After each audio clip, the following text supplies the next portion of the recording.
arti sakit perut atau sakit lambung. Jadi itu adalah simptom atau gejala tapi bukan penyakitnya sendiri. Jadi kita tahu bahwa spesifik itu kadang-kadang bisa terjadi iritasi di perut atau di dalam esophagus, colon cancer. Cara mencegah ini tentunya juga jangan sampai tunggu ada gejala. Jadi makanya kalau misalnya udah 50 tahun kita buat kolonoskopi, harapannya adalah kita bisa mencari atau mendapatkan atau deteksi polip.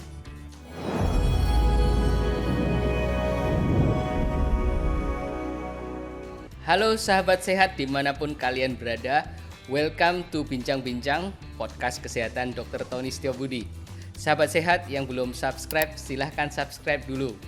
Saya akan interview dokter-dokter yang hebat, yang bisa memberi informasi yang jelas, akurat, dan bisa dipercaya.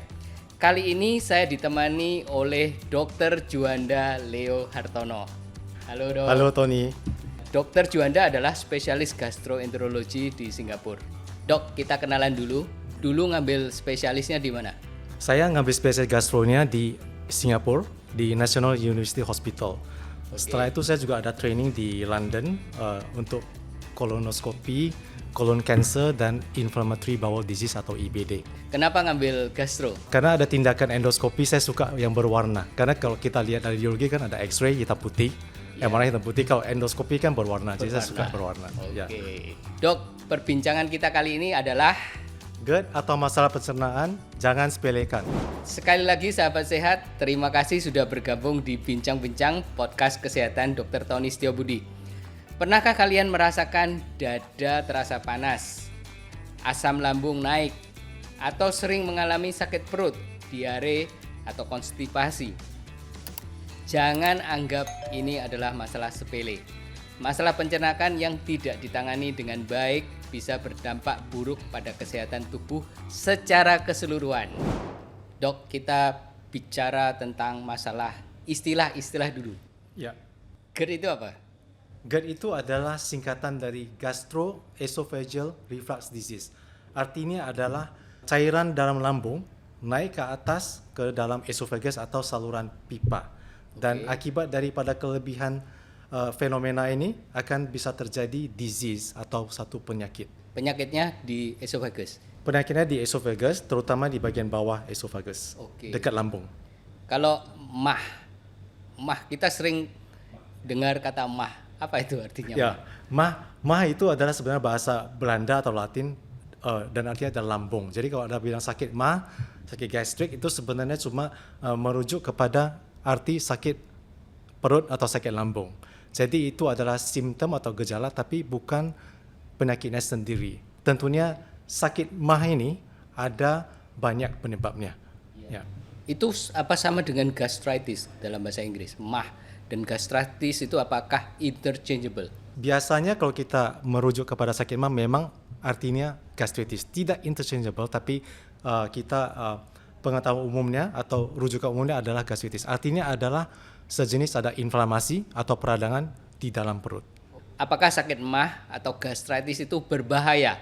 Biasanya tidak berbahaya, tapi dalam kondisi tertentu ini juga bisa membahayakan. Contohnya, belakangan ini kalau kamu pernah dengar Mike Tyson bertinju ditunda itu gara-gara dia ada ulcer atau ada luka dalam lambung yang besar sampai berdarah. Transfusi 8 paket darah. Jadi itu adalah salah satu spektrum yang berat kalau misalnya kamu ada asam lambung, luka dalam lambung dan bisa sampai berdarah. Ternyata dia ceritanya kalau dia di pesawat dia sampai muntah darah dan beratnya hitam. Sekarang saya mau tanya tentang asam lambung. Ini kan bagian dari pencernaan yang normal kan, asam lambung. Kapan asam lambung itu bisa bermasalah? Biasanya ada faktor-faktor tertentu dari pasien.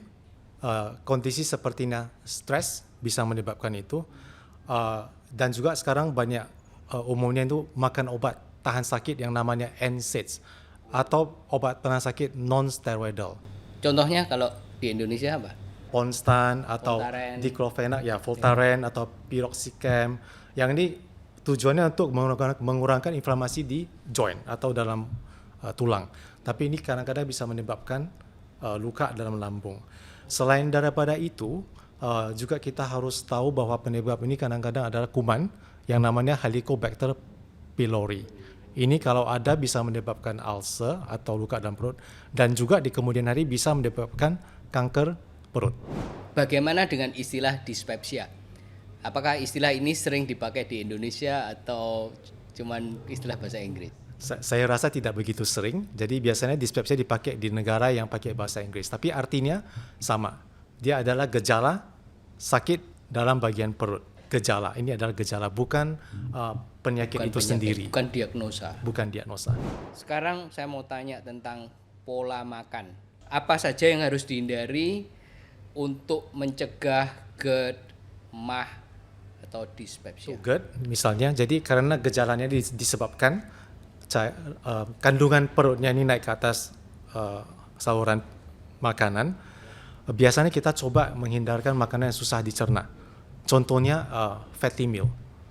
Fatty meal itu juga harus dikurangin. Ya, kadang-kadang gastrik itu kadang-kadang juga makanan asam. Ada pasien yang terlalu sensitif lambungnya, makanan pedas, ya. Dan juga untuk GERD, contohnya pola makannya juga harus dijaga. Misalnya kalau misalnya kamu ada GERD, kalau bisa makan malamnya lebih awal. Jangan makan malam setelah itu langsung berbaring dan tidur. Karena kalau misalnya perutnya penuh, kamu baring, lebih gampang cairan lambung itu naik ke atas ke saluran pipa, dan akibatnya bisa merusak saluran pipa makanannya. Kalau makanan yang harus dihindari untuk GERD dan MAH, dispepsia, sama atau beda? Bisa disamakan. Jadi yang sama itu contohnya ya spicy food. Karena banyak orang sebenarnya sensitif dengan spicy food, walaupun dia tidak ada masalah GERD misalnya. Tapi kita juga tahu contohnya yang tergantung seberapa pedasnya makanan itu, kadang-kadang kita juga bisa merasa tidak enak, walaupun kita tidak ada penyakit. Nah, jadi kita tahu bahwa spicy food itu kadang-kadang bisa terjadi iritasi di perut atau di dalam esophagus. Itu karena keasaman atau karena? Bukan, karena makanannya itu sendiri, kandungan kepedasannya itu. Itu yang membuat iritasi di lambung dan kerongkongan. Ya, tapi iritasi dalam bentuk bukan sebenarnya dalam bentuk luka, tapi mungkin cuma iritasi. Jadi kita jadi sensitif dan terasa sakit. Bagaimana dengan peran olahraga atau kebiasaan lain untuk mencegah GERD? Tadi sudah disebutkan jangan makan langsung tidur ya. Ada enggak yang lain? Olahraga ada efeknya atau tidak? Olahraga efeknya positif, sangat positif untuk sebenarnya semua segi kesehatan dalam saluran cerna. Sebenarnya ini kita selalu pikir olahraga ini cuma untuk jantung, tapi sebenarnya saluran cerna juga perlu badan kita olahraga. Jadi kalau misalnya olahraganya regular, ya dia bisa gerakan ususnya, gerakan lambungnya juga bisa menjadi lebih regular. Tentunya kalau olahraganya sering, mudah-mudahan berat badannya terkontrol. GERD-nya juga bisa lebih kurang, karena kalau obesitas atau berat badannya tinggi itu juga bisa menyebabkan GERD. Jadi semakin kita aktif, penyerapan juga semakin aktif. Badan semakin sehat, juga pencernaan juga semakin sehat. Dok, bagaimana dengan stres? Ada efeknya enggak terhadap masalah pencernaan? Stres pasti ada, ya, tapi belum tentu bahwa stres ini akan menyebabkan penyakit yang parah. Contohnya, kalau misalnya ada pasien di ICU, itu kan sejenis stres. Biasanya banyak dokter kalau kelamaan di ICU, mereka otomatis akan start obat untuk gastrik atau obat untuk gastritis, supaya mencegah ini tidak menjadi luka dalam lambung. Nah, selain daripada itu, kita juga mungkin tahu, kita juga pengalaman sendiri, banyak kita kalau misalnya ada ujian atau misalnya banyak kerjanya, kadang-kadang kita sakit perut. Nah, itu bukan berarti ada luka, tapi mungkin hubungannya ke makin sensitif. Keasamannya bisa lebih banyak atau perutnya jadi lebih sensitif. Jadi enggak langsung stres menyebabkan sakit MAH? Stres yang di ICU iya. Oh iya, oke. Bukan stres, maksudnya psychological stress. Psychological stress bisa keasaman lambungnya lebih tinggi, betul ya. Kalau GERD atau MAH itu disepelekan, enggak diobati, apa yang bisa terjadi? Derajat atau spektrum MAH itu bisa mulainya dari yang lukanya sangat sedikit, cuma iritasi, mungkin di dalam kalau kita buat endoskopi agak sedikit merah, ya, dan sampai bisa kalau dibiarkan misalnya, kalau kelamaan bisa menjadi ke ujungnya menjadi luka dalam perut. Kalau sudah luka itu kadang-kadang bisa berdarah, contohnya, dan berdarah ini kadang-kadang bisa gawat, bisa perlu masuk ICU, bisa perlu transfusi. darahnya bisa ngucur terus, nggak bisa berhenti-berhenti. ngucur. Jadi bisa sampai contohnya waktu BAB itu darah yang di dalam perut itu akan keluar dalam bentuk darah juga. Sampai bisa contohnya tensi darahnya turun sampai tidak sampai jadi tidak sadar misalnya. Juga bisa ya. Dan bisa lubang bocor sampai. Kalau misalnya tidak diobati kadang-kadang sampai separah contohnya luka itu bisa jadi bocor, betul. Jadi bocor ke dalam jadi ke dalam rongga perut. Dan itu bahaya, harus operasi ya. Itu bahaya Kontaminasi abdomen. Betul. Oke. Oke, selain GERD dan MAH, apa penyebab lain dari nyeri di ulu hati atau dispepsia? Jadi kalau kita ada rasa nyeri ulu hati, salah GERD satu dan yang penting, yang sangat penting ditahu adalah apakah ada sakit jantung. Itu agak susah untuk orang awam mungkin agak susah dibedakan ya. Tapi biasanya kalau sakit jantung itu hubungannya adalah dengan aktivitas. Maksudnya kalau misalnya kita jalan, exercise, sakitnya semakin berat ya. Kalau misalnya kita istirahat dia lebih baik. Kalau misalnya itu tidak ada hubungannya dengan aktivitas betul. Tapi berhubungan dengan makan, tidak makan. Nah, tergantung juga. Tapi memang ada hubungan dengan makanan, terkadang juga tidak ada hubungan. Tapi yang pasti dia tidak ada hubungan dengan aktivitas. Ya. Oke. Bagaimana cara tahu apakah lambung kita normal atau bermasalah kalau tidak ada gejala sama sekali? Terkadang, contohnya yang tadi saya kasih contohnya yang misalnya Mike Tyson berdarah itu dia sebenarnya tidak ada rasa sakitnya. Jadi dia terbang mau latihan tiba-tiba berdarah. Jadi memang tidak ada gejala. Tidak banyak gejala sebelumnya yang setahu saya. Dan ini bisa terjadi karena dia tidak cukup sensitif. Nah, untuk kita tahu di dalam itu sebenarnya sudah ada masalah atau tidak, itu satu-satunya cara yang paling tepat adalah dengan melalui buat endoskopi. Atau endoskopi perut. Oke. Ya. Itu saja ya. Yang lain? Yang lebih non-invasif ada nggak? Ya, jadi sebelum endoskopi ini ditemukan atau ini dulu kita bisa buat coba X-ray, minum kontras buat X-ray, tapi ini tidak sensitif. Berarti kita kadang-kadang walaupun ada gejala, ada masalahnya kita tidak tahu di dalam itu ada tidak nampak masalah di dalam X-ray itu. Mungkin kalau parah aja baru nampak. Kalau misalnya terlalu parah ya udah ada lubang gede atau misalnya kanker yang besar, itu baru kita bisa bisa tahu dari itu. Jadi kalau masalahnya ringan tanpa endoskopi nggak tahu kan? Tidak tahu. Tapi apakah dianjurkan kalau nggak ada keluhan untuk melakukan endoskopi? Biasanya tidak, ya tergantung daripada riwayat keluarga. Contohnya kalau misalnya takutnya bukan tentang sakit mah tapi contohnya sakit kanker perut, biasanya kita juga dianjurkan kalau ada keluarga misalnya ayah atau ibu sakit perut, kalau bisa itu juga dicek di dalam perut apakah ada masalah kanker juga atau benih-benih kanker di dalamnya. Kita sekarang bicara tentang diare. Apa saja penyebab utama diare dan bagaimana membedakan antara diare biasa dan diare yang agak serius? Jadi diare yang kita bilang biasa itu adalah diare kita bilang acute. Jadi biasanya makanan kotor atau infeksi. Biasanya dalam beberapa minggu, mungkin 3 minggu biasanya, dalam 3 minggu sudah selesai biasanya. Tapi kalau misalnya dia berlanjut 4 minggu ke atas, kita mulai was-was apakah ini ada penyakit-penyakit lain.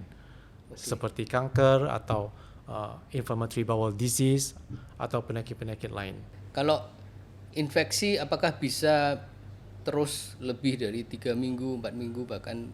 Kalau misalnya infeksi, biasanya yang umum itu dia selesai 3 minggu. Terkadang contohnya ada infeksi tuberkulosis atau TBC, atau misalnya ada parasit seperti amuba, itu bisa berlangsung lebih daripada beberapa minggu itu. Ya, tentunya bukan berarti bahwa kalau diarenya udah terlalu lama itu adalah penyakit yang serius. Itu belum tentu. Karena ya walaupun diarenya lama, banyak juga kondisi ini disebabkan oleh kondisi seperti irritable bowel syndrome atau IBS. Yang ini tidak bahaya. Diare langsung ke dokter atau diare tunggu dulu ada pengobatan yang bisa dilakukan sendiri di rumah atau langsung ke dokter? Kalau kita cakup diare yang akut yang tadi, sebenarnya kalau misalnya tidak begitu banyak, masih sedikit, tidak ada darahnya, contohnya kalau cuma 3 kali sehari, tidak ada darahnya, tidak ada demam, itu biasanya mungkin kita bisa observasi, dia bisa baik sendiri enggak. Kalau misalnya tidak semakin baik, tentunya harus lihat dokter. Atau misalnya diarenya sangat banyak sampai dehidrasi, itu juga lihat dokter. Kalau ada darah, saya rasa tidak perlu disuruh juga langsung ke dokter. Gimana cara tahu ini darah? Kadang-kadang kan darahnya nggak merah kan? Darahnya maksudnya kotorannya nggak merah, tapi kotorannya hitam. Dan biasanya orang nggak tahu kotoran hitam itu artinya apa gitu. Betul. Jadi kalau misalnya kita ngomong tentang diare, itu adalah saluran bawah atau dalam usus besar. Biasanya kalau darah dari saluran usus besar itu dalam bentuk darah yang warna merah. Betul. Kalau yang dari perut yang lebih jauh ke atas, darahnya karena terlalu jauh, dia jadi darah yang lama itu lebih hitam. Makanan apa saja yang perlu dikonsumsi atau dihindari kalau terkena diare? Biasanya kalau misalnya akut ya, kalau biasanya pasien tidak bisa toleransi minuman susu. Dia ada namanya, ini sementara. Jadi ada namanya lactose intolerance. Sementara sewaktu diare itu. Bisa ya? Bisa. Jadi banyak pasien yang bisa merasa waktu diare itu dia kalau minum susu diare makin parah. Ya. Atau ada yang makanan yang berlemak juga bisa semakin parah. Jadi ini dari pengalaman pasien sendiri mereka juga bisa tahu. Oke. Lactose intolerance itu secara general itu lifelong problem atau sementara? Lactose intolerance itu sebenarnya lifelong problem. Sebenarnya kita sebagai manusia sebenarnya tidak perlu susu kalau sudah dewasa. Ya. Makanya kalau misalnya kita lihat kecenderungan adalah orang yang sudah lebih berusia, makanya lebih banyak yang lactose intolerance. Jadi ini memang manusia itu sendiri yang lebih gampang lactose intolerant kalau tidak terbiasa makan makanan pakai atau minum susu atau dairy products. Saya mau tanya tentang probiotik. Apakah ini bisa mengatasi atau mencegah diare? Probiotik bagaimana? Untuk mengatasi diare saya rasa tidak bisa. Kalau untuk mencegah probiotik ini begini, dia termasuk sejenis suplemen. Jadi dia bukan obat. Jadi tidak bisa diharapkan efeknya itu sekuat obat. Tentunya yang bagus tentang probiotik ini biasanya aman dipakai. As long as selama pabriknya juga dipantau, quality controlnya juga bagus, dia aman dipakai. Dan ada beberapa kondisi, ada beberapa orang dia makan probiotik, dia bisa mencegah kembungnya lebih kurang misalnya, atau diarenya juga lebih berkurang. Jadi setiap orang responnya beda. Oke. Kalau probiotik diminum untuk mencegah diare itu betul? Kalau untuk mencegah diare, untuk beberapa, tidak semuanya bisa respon. Untuk beberapa pasien atau orang, dia bisa mencegah atau mengurangkan diare yang disebabkan oleh infeksi. Terutama yang disebabkan oleh infeksi. Dan ada juga yang walaupun tidak ada infeksi, dia rasa ada membantu. Dan setiap orang responnya dengan probiotik yang setiap orang responnya berbeda tergantung pada jenis probiotik yang dipakai. Dok, tadi kan sudah menyebut tentang irritable bowel syndrome dan itu tidak berbahaya. Ya.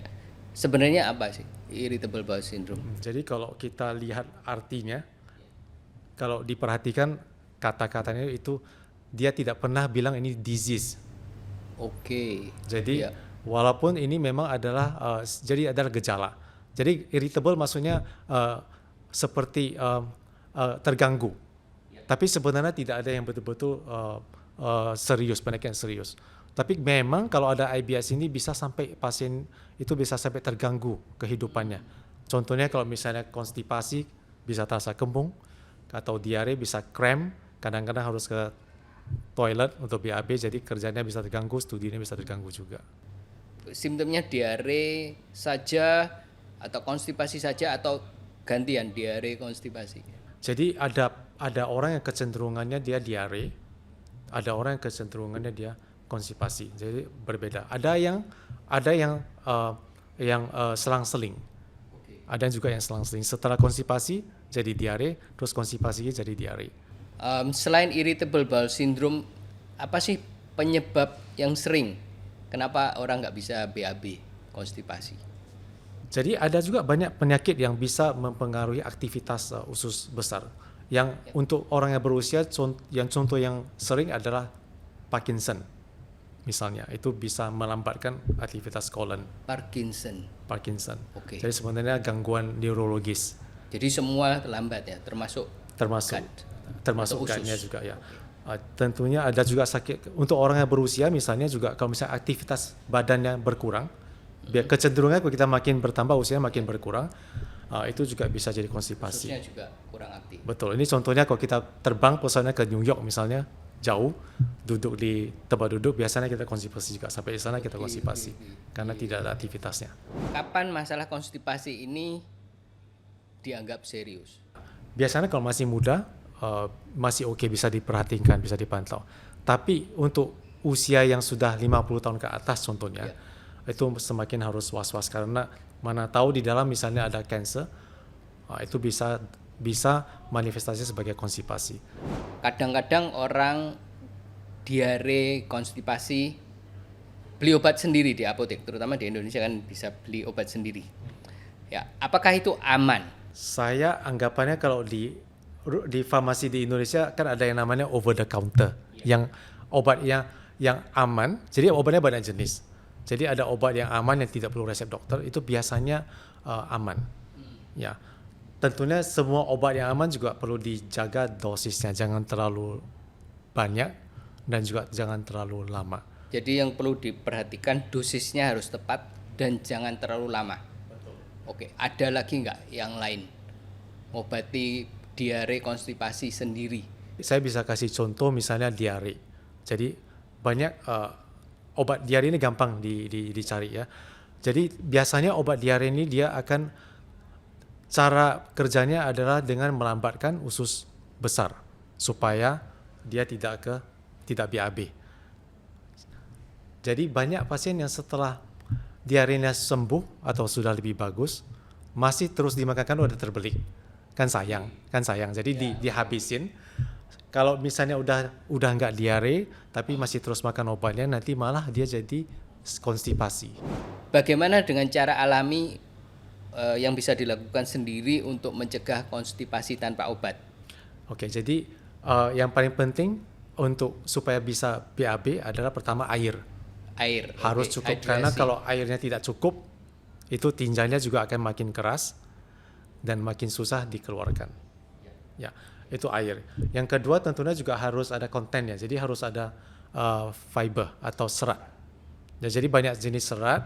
Ya, malah kalau misalnya di farmasi kadang-kadang suplemennya itu adalah serat sebenarnya. Ya, jadi memang banyak jenis serat. Tapi kalau ada serat, ada air, ada aktivitas, itu biasanya bisa membantu untuk BAB. Oke, makanan alami apa yang mengandung banyak serat? Jadi makanan alami biasanya dari buah atau sayur. Contoh buah-buahan itu adalah misalnya pisang, ya, atau apel, ya, banyak jenisnya, dan juga sayur-sayuran seperti misalnya brokoli, ya, itu juga banyak. Cuman memang kebanyakan yang makanan berserat ini kadang-kadang bisa buat kembung. Ya, tapi biasanya kalau tidak berlebihan biasanya oke, tidak kembung. Ya. Dok, banyak orang Indonesia yang bingung dengan endoskopi. Ya, bedanya endoskopi dengan gastroskopi itu apa? Ya, benar. Jadi banyak pasien yang kalau dia bilang endoskopi, dia rujuknya itu adalah gastroskopi. Sementara kalau saya bilang endoskopi, itu saya rujukannya ke semua prosedur yang memakai endoskopi, termasuk gastroskopi, termasuk kolonoskopi. Jadi endoskopi itu adalah semua tindakan pemeriksaannya. Kalau misalnya tindakan pemeriksaan di perut, namanya gastroskopi. Kalau di kolon atau usus besar, namanya kolonoskopi. Kalau di usus halus atau namanya enteroskopi. Jadi banyak orang yang berpikir kalau endoskopi itu cuman gastroskopi. Benar, jadi kadang-kadang ada kesalahpahaman. Dokternya bilang endoskopi, nanti pasiennya pikir itu cuman yang atas saja.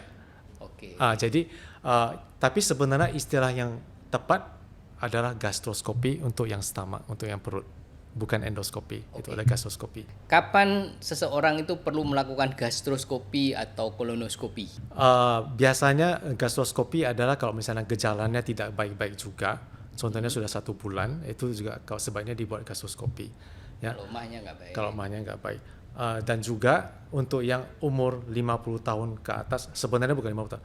Dan juga untuk orang yang 45 tahun ke atas dan ada misalnya sedikit gejalanya atau ada riwayat keluarga kanker perut, sebaiknya juga dicek dengan gastroskopi.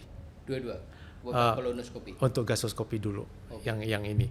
Untuk kolonoskopi, rekomendasinya adalah untuk 50 tahun ke atas. Nah, yang kolonoskopi ini sebenarnya adalah kanker yang nomor 1 atau nomor 2. Tujuannya bukan cuma untuk deteksi awal, tapi adalah untuk mencegah colon cancer.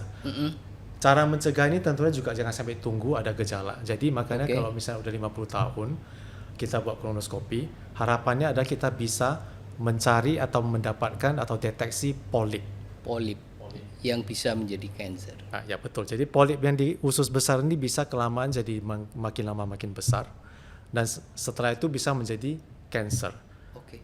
Jadi kolonoskopi pada umur 50 tahun itu tujuannya malah bukan untuk deteksi dini, itu untuk mencegah.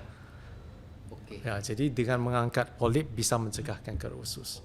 Sahabat sehat, kolonoskopi dianjurkan untuk orang yang berusia 50 tahun ke atas. Tujuannya bukan hanya untuk mendeteksi kanker, tapi untuk mencegah. Ya, ini penting sekali ya. Jangan tunggu sampai ada kansernya perlu operasi.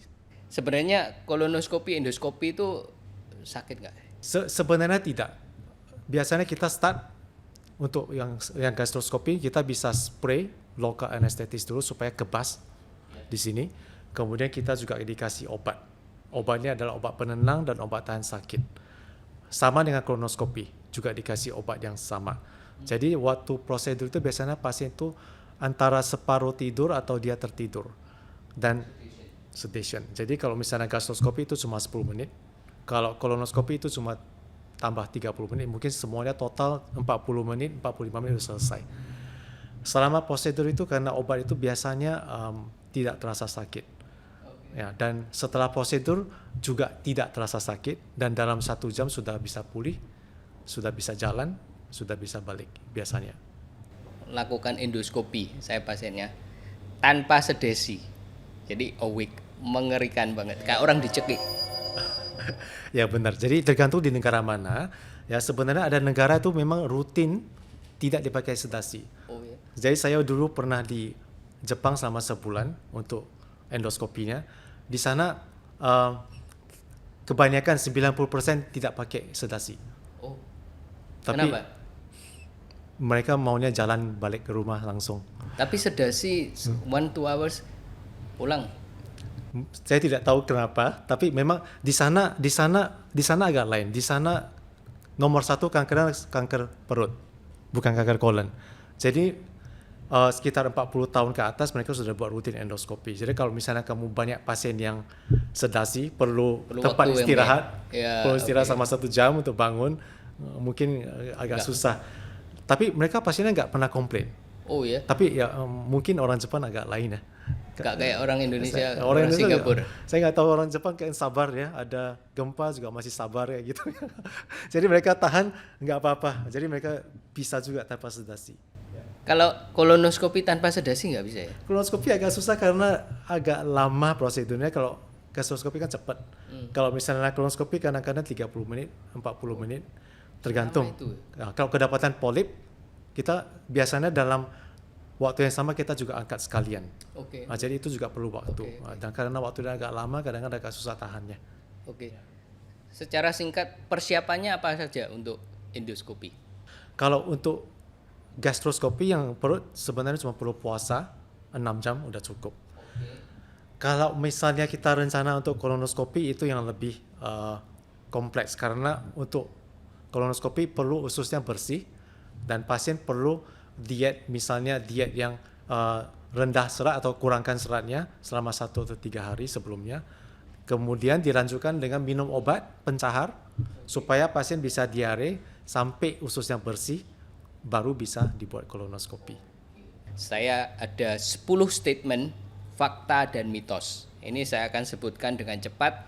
Jadi Dokter Juanda bisa kasih tahu ini fakta atau mitos atau separuh fakta separuh mitos dengan penjelasan singkat. Oke, kita coba. Oke, nomor 1. Makan pedas dan asam bisa menyebabkan GERD dan MAH. Fakta atau mitos? Saya rasa fakta, karena seperti yang saya bilang, sakit MAH itu adalah gejala sakit perut. Jadi memang ada pasien yang kalau misalnya makanan pedas atau asam, dia sensitif dan bisa sakit perutnya walaupun tidak ada lukanya. Oke. Nomor 2. Minum susu bisa meredakan asam lambung. Fakta atau mitos? Saya bilang mitos karena kalau misalnya minum susu itu cuma sementara. Jadi kalau misalnya minum susu sekarang, sakitnya berkurang sebentar, tapi setelah itu akan balik dan baliknya dengan rebound. Kita bilang rebound. Jadi malah jadi parah. Makin parah. Ya. Oke. Nomor 3. Makan lombok cili bisa menyebabkan usus buntu. Fakta atau mitos? Mitos. Karena usus buntu adalah karena penyebab adalah peradangan. Bukan karena lombok cili ya. Betul, bukan karena cili ya. Nomor 4. Makan dalam porsi kecil tapi sering lebih baik untuk penderita GERD dan MAH. Fakta atau mitos? Fakta. Kalau perutnya tidak begitu penuh, itu reflux atau fenomena asam lambung itu juga berkurang. Dan juga perutnya tidak begitu terdistensi. Nomor 5. Minum kopi atau teh bisa menyebabkan asam lambung naik. Fakta atau mitos? Mitos, tapi minum kopi bisa menyebabkan perut atau saluran pipa menjadi sensitif dan bisa terasa kembungnya atau sakitnya. Tapi bukan menyebabkan asamnya naik itu sendiri. Nomor 6. Konstipasi tidak ada hubungannya dengan GERD atau MAH. Fakta atau mitos? Fakta. Tidak ada hubungannya. Nomor 7. IBS, Irritable Bowel Syndrome, adalah masalah psikologis, bukan masalah pencernaan. Fakta atau mitos? Mitos. IBS ini adalah penyakit pencernaan. Memang bisa lebih berat kalau ada gangguan-gangguan stres, tapi ini termasuk bagian pencernaan. Nomor 8. Minum air yang cukup dapat membantu mencegah konstipasi. Fakta atau mitos? Fakta. Supaya air ini bisa membantu melembekkan tinja. Nomor 9. Menggunakan obat konstipasi untuk memperlancar pencernaan terlalu sering itu berbahaya. Fakta atau mitos? Separuh fakta, separuh mitos. Karena tergantung jenis obat yang dipakai. Kalau obatnya yang ringan, yang over the counter itu biasanya aman dipakai. Oke, ini yang terakhir. Nomor 10. Semua probiotik bisa mencegah masalah pencernaan. Fakta atau mitos? Mitos. Karena itu tergantung jenis probiotik dan apakah cocok untuk dipakai individual pasien itu sendiri. Oke, Dokter Juanda, banyak sekali yang sudah kita bicarakan. Ada nggak pesan singkat yang penting buat sahabat sehat sebelum kita akhiri perbincangan kita kali ini? Jadi balik ke judul podcast kita ini, kalau misalnya kita ada gejala-gejala pencernaan yang tidak bisa sembuh atau sudah berlama-lama, dan kalau misalnya usia 45 atau 50 tahun, ini tolong jangan disepelekan, tolong lihat nasihat atau lihat dokter dan minta nasihat dokter. Itu tadi Dokter Juanda membahas secara detail tentang GERD, MAH, diare, konstipasi, dan irritable bowel syndrome. Terima kasih banyak Dokter Juanda atas waktunya. Ya, ini semua informasi ini sangat berguna untuk semua sahabat sehat.